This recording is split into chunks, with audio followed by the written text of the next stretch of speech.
What happens when a stranger sees you in a way you've forgotten to see yourself? It was Christmas Eve, the kind of night when everyone seemed to belong somewhere, except him.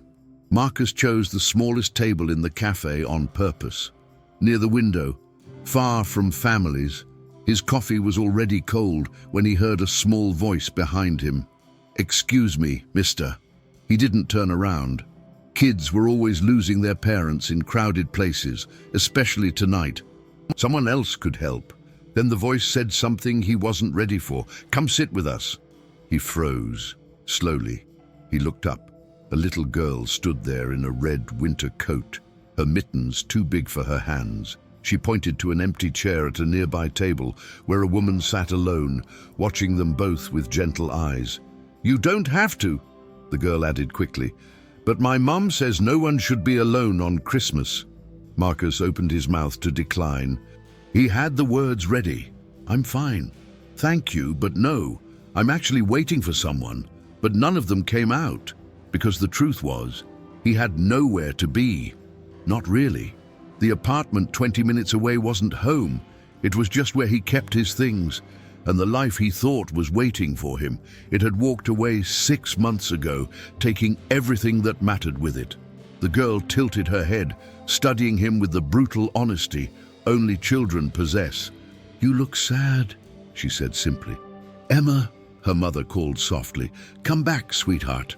But Emma didn't move. She just kept looking at him with those wide, expectant eyes. And for the first time in months, Marcus felt something crack open inside his chest. Not pain exactly, something stranger, something like hope. "Okay," he heard himself say. Emma's face lit up like the Christmas lights strung across the cafe windows. She grabbed his hand, her mittens soft and warm, and practically dragged him the 10 feet to their table. "Mom," he said. "Yes." The woman stood, extending her hand. "I'm Sarah. I'm so sorry if Emma made you uncomfortable.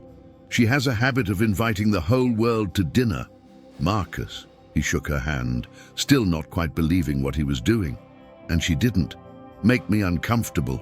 I mean," Sarah smiled, but there was something knowing in her eyes. Something that said she understood exactly why he'd been sitting alone at that table. "Please sit, we just ordered." As Marcus lowered himself into the chair, he noticed the cafe properly for the first time. It was packed with people. Couples sharing desserts, families with children drawing on paper placemats, elderly folks sipping tea and watching the snow fall outside. Everyone belonged somewhere. And now, impossibly, so did he. Sometimes the hardest conversations start with the simplest questions. Emma was swinging her legs under the table, humming to herself as she colored a picture of a snowman. Sarah poured Marcus a cup of coffee from the pot on their table. Hot this time. "Thank you," he said quietly. "It's just coffee." Sarah smiled. "That's not what I meant." She met his eyes then, and he saw it clearly. A kindness that wasn't naive or performative. It was deliberate, chosen. "My daughter has always been like this," Sarah said, watching Emma color. "Since she could talk, she's been trying to fix the world one person at a time." "Is that why you have 4 chairs but only 2 of you?" The question came out before Marcus could stop it. He winced. "Sorry, that was..." "It's okay." Sarah's smile didn't falter, but something shifted behind her eyes. "We always get a table with extra chairs. Emma insists." "Why?" Emma looked up from her coloring. "Because someone might need them." Marcus felt that crack in his chest widen. A waitress came by, young and harried, her apron dusted with flour. "You folks ready to order?" Sarah ordered soup and sandwiches for her and Emma. When she looked at Marcus expectantly, he realized she meant for him to order too. "Oh, I already..." He stopped, his cold coffee, his lonely table. "And the meatloaf special, please." As the waitress left, Emma pushed her coloring page across the table. "Do you want to color with me? I have extra crayons." Marcus hadn't colored in 30 years, maybe longer, but he found himself picking up a green crayon and filling in a Christmas tree at the corner of Emma's page. They colored in silence for a moment. Then Emma spoke again, her voice matter of fact. My dad's not here. Emma? Sarah started, but her daughter kept going. He's in heaven. He liked Christmas a lot. He always said it was about being together. Marcus's hand stilled on the paper. He looked at Sarah, who was gripping her coffee cup tightly, her knuckles white. I'm sorry, he said. Sarah nodded once. 2 years ago, heart attack. He was young. She took a breath, steadying herself. Emma was 5. I'm 7 now, Emma announced proudly, and Mom says Dad can still see us, so we have to make Christmas extra good so he knows we're okay. Marcus swallowed hard. Here he'd been, drowning in self-pity over a failed marriage, while this little girl and her mother were carrying on after losing everything. Your dad was right, Marcus said quietly. Christmas is about being together. Emma beamed at him. Ah, that's why you're here. What we've lost only has power over us if we forget what we still have. The food arrived in steaming plates and bowls. The cafe's warmth wrapped around them like a blanket, and outside the snow began to fall harder, blanketing the city in white. Emma attacked her grilled cheese with enthusiasm, taking huge bites and swinging her feet contentedly. Sarah ate more carefully, but Marcus noticed she kept glancing at him, as if checking to make sure he was still there. So, Marcus, Sarah said eventually, do you have family in the city? The question was innocent enough, expected, even, but it landed like a stone in his stomach. Not anymore, he said. My ex-wife has our kids for Christmas this year. They're with her parents upstate. He hadn't meant to say that much. But something about this table, these people, made the truth feel safer than lies. How old are your kids? Emma asked through a mouthful of sandwich. Emma, chew first, Sarah reminded gently. Emma swallowed dramatically. How old?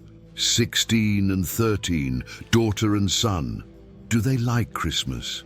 They used to. Marcus paused. I think they still do. I'm just not part of it this year. The words hung in the air. Sarah didn't offer platitudes or false comfort. She just nodded, understanding, passing between them silently. That must be really hard, she said simply. It was unbearable, actually. Which was why Marcus had planned to spend tonight alone in his apartment with a bottle of scotch and the TV on mute, waiting for tomorrow to arrive so he could stop pretending the day meant anything. What are their names? Emma asked. Sophie and James. Those are nice names. I bet they miss you. Something sharp twisted in Marcus's chest. I hope so. They do, Emma said with absolute certainty. Kids always miss their parents, even when they're mad at them. Sarah gave her daughter a look that was half surprise, half pride. When did you get so wise? I just know things. Emma shrugged and returned to her sandwich. Marcus found himself smiling, really smiling, for the first time in weeks. What about you, Emma? What do you want for Christmas? Her eyes went wide. Lots of things, but mostly a new bike. My old one got too small, and I want Mom to be happy. Emma, what? You're always sad when you think I'm not looking. Sarah's composure finally cracked. Her eyes welled up, and she quickly wiped them with her napkin. I'm not sad, baby. I miss Dad too. I know. Emma reached across the table and patted her mother's hand with her oversized mitten. But he'd want us to have fun. Remember, he said life's too short to waste it being sad. Marcus felt like he was watching something sacred unfold. This little girl, carrying the weight of her father's death, trying to hold her mother together while still being 7 years old. Your dad sounds like he was smart, Marcus said. Emma nodded vigorously. He was the smartest. He was a teacher. He taught high school history. He loved it, Sarah added, her voice steadier now. He used to say that if you could make teenagers care about the past, you could do anything. What did you teach them? Emma asked Marcus suddenly. I don't teach. I'm in accounting. Emma looked disappointed. That sounds boring. Emma, Sarah scolded, but Marcus laughed. It is boring, very boring, but it pays the bills. Did you always want to do boring work? It was such an innocent question, such a child's question, but it hit Marcus like a freight train because the answer was no. Absolutely not. No. he admitted. I wanted to be a chef. Sarah raised her eyebrows. Really? Really? I went to culinary school and everything, worked in restaurants for years, but then kids came along and restaurants mean nights and weekends and... He trailed off. Life happened. That's sad, Emma said. You should make food again. Maybe, not maybe, you should. Mum says you should always do things that make you happy, even if they're hard. Sarah gave her daughter a bemused smile. I say a lot of things, apparently. You do, Emma grinned. You're very smart, too. The stories we carry are lighter when someone else helps hold them. They'd finished eating, but no one moved to leave. The cafe was still full, the world outside still blanketed in snow, and somehow this small table had become its own universe. Marcus found himself talking, really talking, in a way he hadn't in months, about Sophie, who wanted to be a marine biologist and spent all her time reading about ocean ecosystems, about James, who was painfully shy but came alive when he sat down at a piano, about the marriage that had crumbled slowly, then all at once, under the weight of work stress and growing distance and all the 1,000 tiny ways people stop seeing each other. Sarah listened without judgment. She asked questions that showed she was really hearing him, not just waiting for her turn to speak. And Emma, surprisingly, sat quietly through most of it, coloring her pictures and occasionally offering observations with the brutal clarity only children possess. So you just stopped loving each other? Emma asked at one point. Sarah started. No, it's okay. Marcus considered the question seriously. I don't think we stopped loving each other. I think we forgot how to show it, and then we forgot we'd forgotten, if that makes sense. Not really, Emma said, but that's okay. Grown-up stuff is confusing, Marcus laughed. It really is. What about you? He asked Sarah. What did you do before I became a widow at 34? Sarah's voice was gentle, not bitter. I was a nurse. Still am, actually. I work at Children's Hospital, 3 days a week. That must be hard. It's the best job in the world, Sarah said simply. And the worst. You see kids at their most vulnerable, their most scared, but you also see them heal. You see families come together. You see love in its purest form. Mum's really good at it, Emma said proudly. All the kids love her. She does voices when she reads them stories. Emma's my biggest fan, Sarah smiled, ruffling her daughter's hair. Marcus watched them together. The easy affection, the obvious love, and felt that crack in his chest widen even further, not with pain, but with something else, something like longing, like remembering what it felt like to be part of something. And can I ask you something? Marcus said quietly. Of course. How do you do it? How do you keep going after... He couldn't finish the sentence. Sarah was quiet for a moment. When she spoke, her voice was steady but soft. I won't lie and say it's easy. There are days when I wake up and I forget he's gone, and then I remember, and it's like losing him all over again. Days when Emma asks questions I don't know how to answer. Days when I'm so tired I can barely move. But you do move. But I do move because of her. Sarah looked at Emma with such fierce love that Marcus felt his throat tighten. Because my husband gave me the greatest gift before he died. He taught me that love doesn't end. It transforms, and my job now is to take all the love he gave us and keep spreading it forward. That's why we get the extra chairs, Emma added. Because love gets bigger when you share it.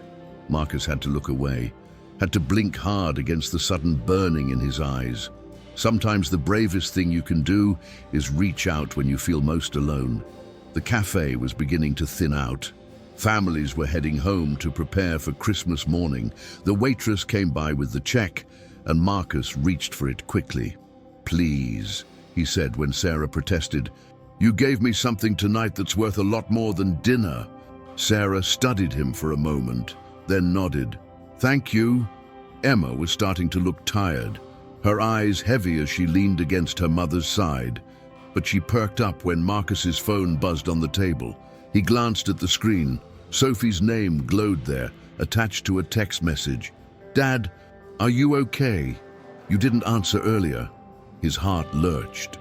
He'd silenced his phone hours ago, not wanting to see the obligatory Christmas messages, but there had been others, apparently. Messages he'd ignored. Sarah must have seen something in his face. "Everything all right?" "My daughter." Marcus stared at the screen. "She's been trying to reach me." "You should call her," Emma said immediately. "It's late." "It's Christmas Eve," Emma interrupted. "Well, that's when you're supposed to call people you love." Marcus looked at Sarah, who nodded encouragingly. "She's right, and I promise, your daughter wants to hear from you, no matter what time it is." His hands were shaking as he picked up the phone. As he scrolled up through the messages he'd missed, "Dad, Merry Christmas Eve. We're at Grandma's. She made your favorite cookies. James says he misses you. I miss you too. Are you there, Dad?" Each message was a small knife to the heart, not because they were cruel, but because they were kind, because his children still wanted him, even when he'd convinced himself they were better off without him. "Go ahead," Sarah said gently. "We'll wait." Marcus stood on unsteady legs and walked toward the corner of the cafe, pressing the call button before he could change his mind. Sophie answered on the first ring. "Dad." "Hi, sweetheart." "Oh my God, Dad, are you okay? You weren't answering and I got worried."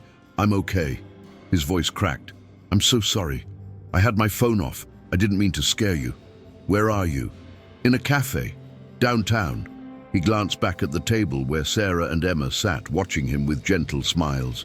"With some new friends." There was a pause. "You're not alone."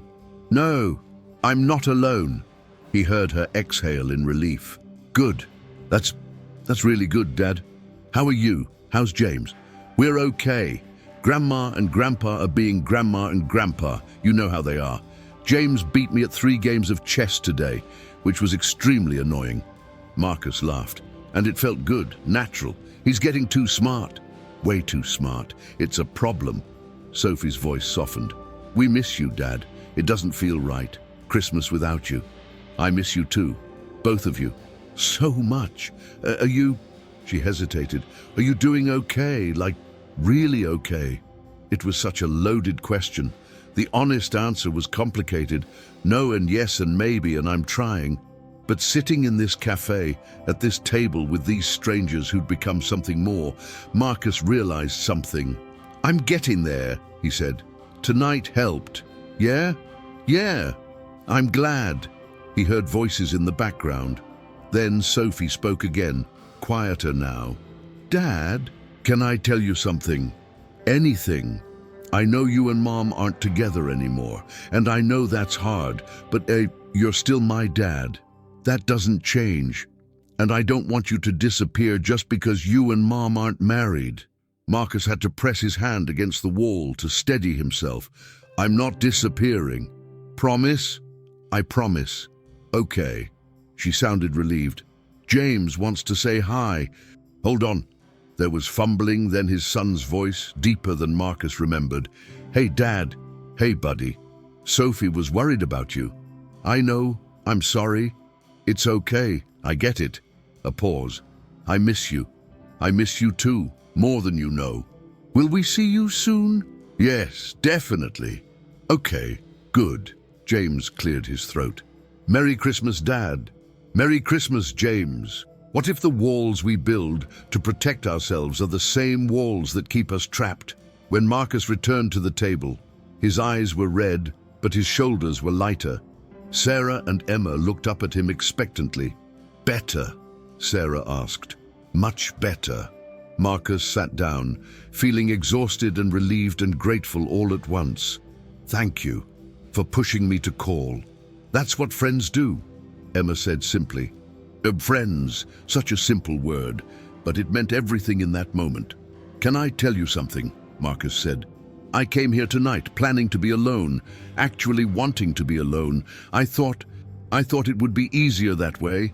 Hurt less." Sarah nodded slowly. "Loneliness tricks us like that, makes us think isolation is safety. But it's not, is it?" "No."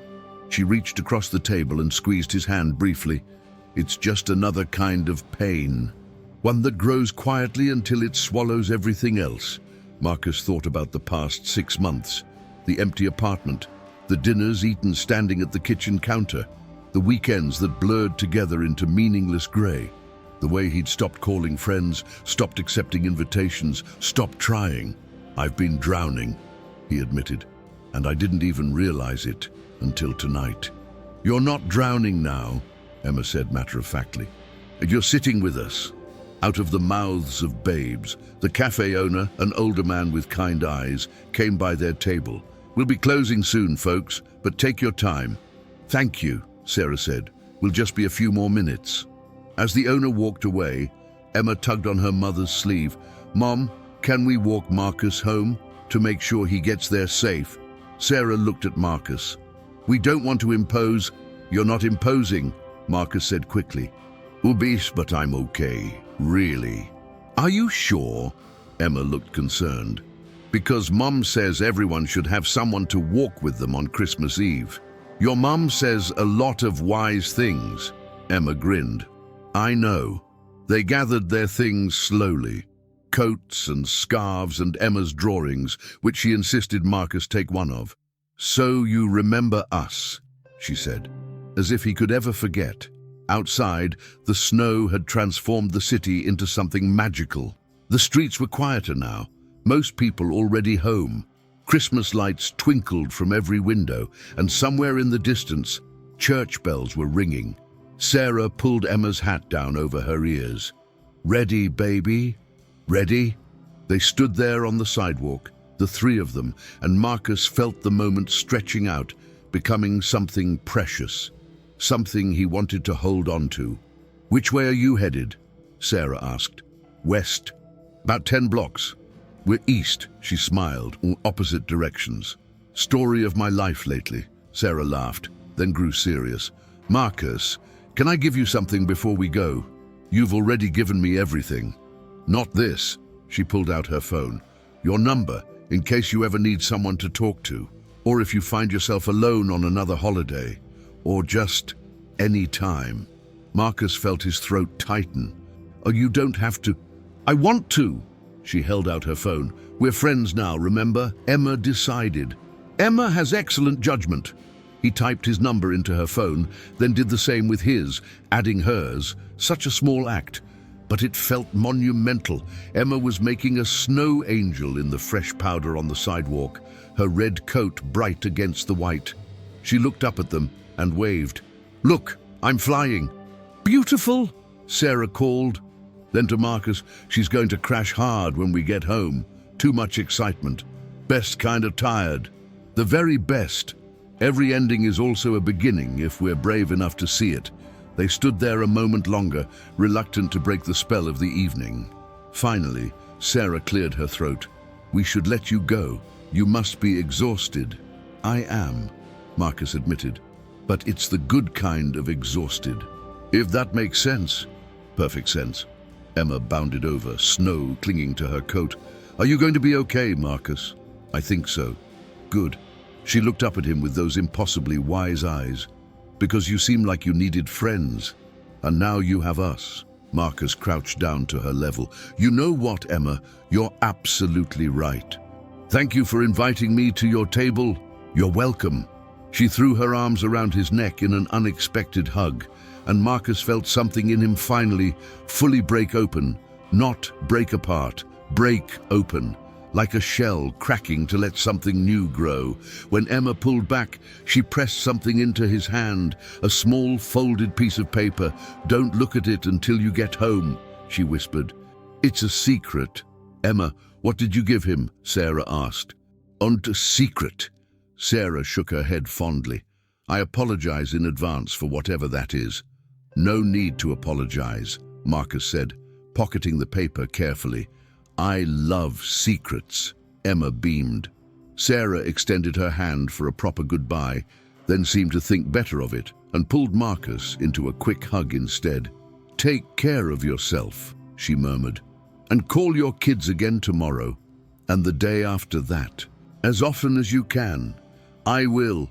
Promise. Promise." She pulled back, studying his face. "You're going to be okay, Marcus. So are you. We already are, she smiled. But we'll be even better now that we've made a new friend. They started to walk away, Emma's hand in her mother's. But after a few steps, Emma turned back. Marcus! Yeah! Merry Christmas! Merry Christmas, Emma! He watched them disappear into the snowy night, two figures in a snow globe, carrying their light with them. And for the first time in months, Marcus didn't feel alone, even standing by himself on an empty street corner. He began walking west, his hands in his pockets, Emma's folded paper pressed against his palm. The city was beautiful tonight. He'd forgotten that, forgotten how to see beauty in things. When he reached his apartment building, Marcus paused in the lobby. The elevator waited with open doors.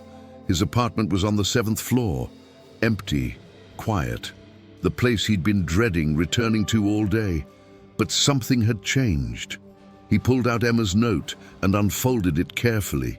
Inside, in careful 7-year-old handwriting, "Dear Marcus, you are not alone anymore. You have us, and we have you." Mom says that's how families work. Not just the ones you're born with, but the ones you find. Merry Christmas. Love, Emma P.S. Mom didn't read this, so don't tell her I called us a family, but we are. Below the words was a drawing. 3 stick figures holding hands, one tall with brown hair labeled Marcus, one medium with long hair labeled Mom, one small with a red coat labeled Me. Marcus stood in that lobby and cried, really cried for the first time in months. Not sad tears, though there was sadness in them, but something more complicated. Grief and gratitude and relief all mixed together. He took out his phone and snapped a picture of the drawing. Then he sent it to Sarah with a simple message. "Tell Emma I love it, and she's right. Thank you both for tonight, for everything." The morning after is when we discover whether the magic was real. Marcus woke on Christmas morning to sunlight streaming through his apartment windows. For a moment, he lay there disoriented, unsure why he felt different. Then he remembered the café, Sarah and Emma, the drawing. He reached for his phone and found 2 messages waiting. From Sarah, "Emma was thrilled you liked it. She's been talking about you all morning. I hope you slept well." From Sophie, "Merry Christmas, Dad, love you." Marcus smiled and typed quick responses to both.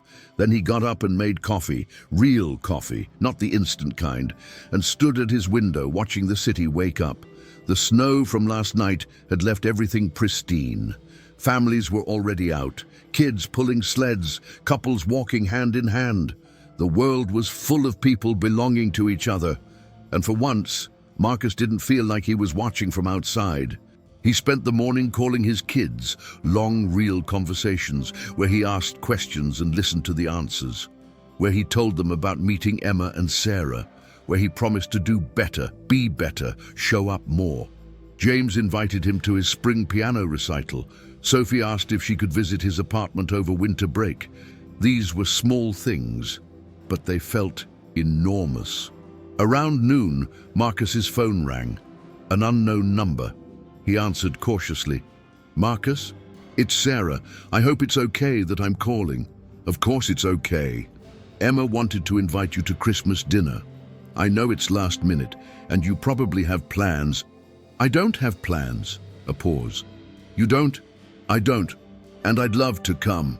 He could hear the smile in her voice. "Emma's going to be so excited. We eat around 3. Is that okay?" "Perfect. Can I bring anything?" "Just yourself." Then quieter, "We're really glad you said yes." "Me too." After hanging up, Marcus looked around his apartment. Then he did something he hadn't done in months. He got dressed in real clothes. He went to the grocery store, he bought ingredients, and he cooked. The family we choose can be just as powerful as the family we're born into. Sarah's apartment was small but warm, decorated with obvious care. A modest tree stood in the corner, covered in handmade ornaments. Photos lined the walls, many featuring a smiling man who Marcus assumed was Emma's father. "You must be Marcus." Emma threw open the door, wearing a green velvet dress and a crooked paper crown. "Mom, Marcus is here. I can see that, baby. Sarah appeared behind her, wiping her hands on an apron. Come in, please. And you didn't have to bring anything. Marcus held up the casserole dish. I made green bean casserole. It's basically a requirement at Christmas, right? It smells amazing. Sarah took the dish. Did you really make this? Old chef skills. They come back when you need them. The apartment smelled like turkey and fresh bread. Christmas music played softly from a speaker. Emma gave him a full tour, which took about 3 minutes since the place was modest. This is Mom's room. This is my room. This is the bathroom, but you probably don't need to see that. And this is our living room, where we watch movies and sometimes sleep if we fall asleep on the couch. It's perfect, Marcus said honestly. I know. Emma grabbed his hand. Come see what Santa brought me. There weren't many presents under the tree. Sarah was clearly doing her best on a single income, but Emma showed him each one with genuine delight. Books, art supplies, a new winter coat, and there, wrapped in shiny paper, a coupon Sarah had clearly made herself. Read it, Emma demanded. Marcus read aloud. Good for 1 bicycle, to be selected by Emma, from Mom with love. I'm getting my bike. Emma bounced. We're going to pick it out after Christmas. That's wonderful, Sarah called from the kitchen. Dinner's almost ready. Emma, set an extra place, please. They ate at a small table that barely fit 3 people. The turkey was slightly dry, the potatoes lumpy, but it was the best meal Marcus had eaten in months. Because it wasn't about the food, it was about Emma telling elaborate stories about her school friends, about Sarah asking Marcus real questions about his life and listening to the answers, about the easy way they passed dishes and refilled drinks and laughed at small jokes, about belonging. After dinner, they watched a Christmas movie on Sarah's small TV, Emma sandwiched between the adults, fighting sleep. Marcus felt her head grow heavy against his arm. She likes you, Sarah whispered. She doesn't warm up to people this fast, usually. I like her too, both of you. We're pretty likable, Sarah smiled. When we're not forcing strangers to join us for dinner, best forcing I've ever experienced. Emma stirred, her eyes fluttering open. Are you staying for dessert? Am I invited? Obviously. They ate pie in comfortable silence, watching the snow fall outside the window. Marcus thought about how 24 hours ago, he'd been alone in a café, drowning in isolation. And now he was here, with people who saw him, who wanted him there. I should probably go soon, Marcus said eventually, though he didn't want to. I'll let you two have some family time. You are family time, Emma said sleepily. Sarah met his eyes over her daughter's head, and something passed between them. An understanding, an acknowledgement that whatever this was, this strange, sudden connection, it was real. What we do next matters more than what we've done before. Marcus stood at the door, putting on his coat. Emma had fallen asleep on the couch, her paper crown askew, one hand clutching the drawing she'd made of the 3 of them. Sarah walked him to the door. Thank you for coming. It meant a lot to both of us. Thank you for having me. This was... Marcus struggled to find words. This saved me. You both saved me. We didn't save you, Sarah said gently. You saved yourself. You just needed a reason to remember you could. Emma gave me that reason. She's good at that. Sarah leaned against the doorframe. Marcus, can I ask you something? Anything. What are you going to do now? Tomorrow? Next week? Next month? After the holiday magic wears off? It was a fair question. The kind of question that cut through sentiment and demanded real answers. I'm going to keep showing up, Marcus said slowly, working it out as he spoke. For my kids, for myself. I'm going to stop hiding in my apartment. Maybe I'll take a cooking class, reconnect with old friends, figure out who I am when I'm not just surviving. Sarah nodded. Good answer. What about you? Same, I think. Keep showing up. Keep teaching Emma that love multiplies when you share it.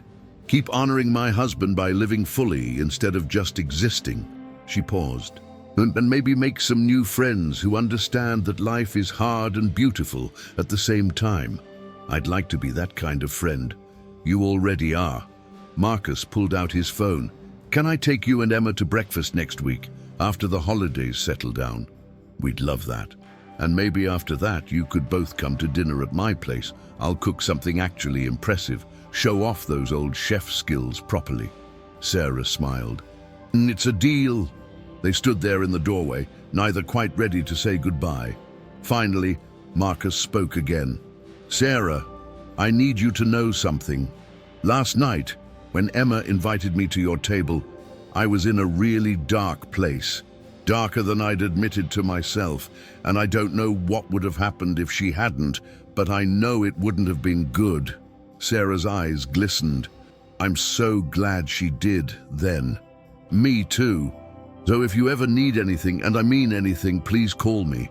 Let me return the favor. It wasn't a favor, Marcus. It was just kindness. Then let me pass it forward. Sarah reached out and squeezed his hand. Deal. As Marcus walked home through the snowy streets, he thought about empty chairs and cold coffee and the moment his life had split into before and after. He thought about Sophie and James and the promise he'd made to show up. He thought about culinary school and dreams deferred and the possibility that it wasn't too late to remember who he'd wanted to be. But mostly, he thought about a little girl in a red coat who'd seen a stranger sitting alone and decided he didn't have to be. The next morning, Marcus went back to that café. He ordered coffee and sat at the same small table by the window. But this time, when he saw someone eating alone, looking lost, he didn't look away. He walked over, he smiled, and he said the words that had saved his life. Excuse me, would you like to join me? The ripple effect of kindness never truly ends. Spring came to the city, melting the last of winter's snow and coaxing flowers from the ground. Marcus stood in his apartment, the same apartment that had felt like a tomb 6 months ago. But everything was different now. The walls held photos. Sophie and James from their winter visit, Emma and Sarah from their weekly dinners, his culinary school graduation picture that he'd finally unpacked from storage. His phone buzzed, a group chat he'd started called Found Family. Emma. Marcus. Guess what? I got first place in the art show. Sarah, she's been bouncing off the walls all morning. We're celebrating tonight. You're coming, right? Marcus. Wouldn't miss it. I'll bring dessert. Sophie. Dad, can James and I come visit next month? We want to meet your friends. Marcus. Already planning the menu. Marcus smiled and pocketed his phone. He had somewhere to be. The community kitchen program he'd started 3 months ago was meeting today. Every Saturday, he taught cooking classes to people struggling with loneliness, loss, or just needing connection. The idea had come from Sarah. You have a gift, she'd said. Share it. So he did. 20 people showed up that first week. Now they averaged 50. People of all ages, all backgrounds, all carrying their own stories of darkness and light. They came for the food, but stayed for each other, just like he had. At the end of class, a young woman approached him nervously. Mr. Marcus, I just wanted to say thank you. I've been going through a really hard divorce, and these Saturday classes, they're the only thing I look forward to. Marcus saw himself in her eyes, 6 months ago, lost, alone, certain the darkness would never lift. I'm glad you're here, he said warmly, and I hope you'll come back next week. We're making pasta from scratch. I will. She paused. Can I ask you something? How did you find your way back after everything? Marcus thought about that question, about the long answer and the short answer and the true answer. Someone showed me kindness when I needed it most, he said finally. A little girl in a red coat invited me to her table, and that one moment of connection reminded me that I wasn't as alone as I thought, that none of us are. That's beautiful. It was, and now I try to pass it forward every chance I get. The woman smiled, tears in her eyes. Maybe I can do that too. You already are, by being here, by showing up. After she left, Marcus cleaned up the kitchen, thinking about chain reactions, about how one act of kindness ripples outward in ways we can never predict. Emma had invited him to a table. He'd started a cooking program. That woman would go home and maybe reach out to someone else, and on, each connection sparking the next. That evening, at Sarah and Emma's apartment for the celebration dinner, Marcus watched Emma show off her blue ribbon with unbridled joy. He caught Sarah's eye across the room and she mouthed, "Thank you," but he shook his head. Thank them. Later, after Emma had gone to bed, Marcus and Sarah sat on the small balcony, watching the city lights. "I've been thinking," Sarah said, "about that night at the café." "Me too. I think about it every day. Emma asked me yesterday if we saved your life." Sarah turned to look at him. "I told her I didn't know." "Did we?" Marcus considered this carefully. "I think I was drowning, and you threw me a rope.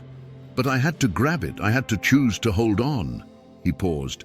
"So yes, you saved me, but I also saved myself. Both things are true." "I like that answer. I learned it from a very wise 7-year-old. Sarah laughed. "She is pretty wise."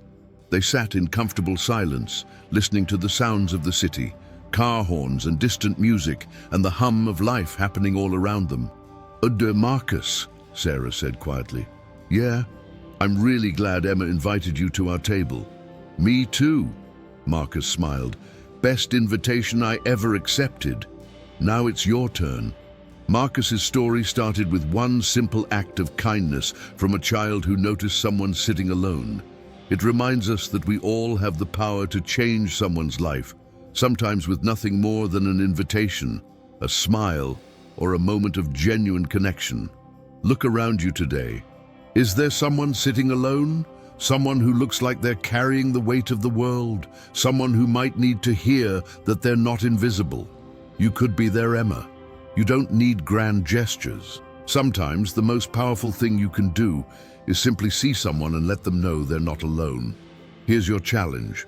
This week, reach out to one person. It could be a coworker who eats lunch alone, a neighbor you've never spoken to, an old friend you've lost touch with, a family member who might be struggling, a stranger who looks like they need a kind word. Start small, start simple, just start. Because somewhere out there, someone is sitting at their own small table, in their own metaphorical cafe, waiting for their life to change. And you might be exactly the person who can help them remember they're not as alone as they think. If this story touched you, spread the kindness. Share this video with someone who needs to hear it. Leave a comment telling us about a time someone showed you unexpected kindness. Subscribe to The Day Everything Changed for more stories that remind us of our shared humanity. Most importantly, be someone's Emma this week. Remember, every act of kindness creates a ripple effect we can't predict. Marcus started a cooking program that now helps dozens of people every week, all because a 7-year-old girl saw someone who needed a friend. What ripple will you create? The day everything changed for Marcus was the day someone noticed him. The day everything changes for someone else could be today, and it could start with you.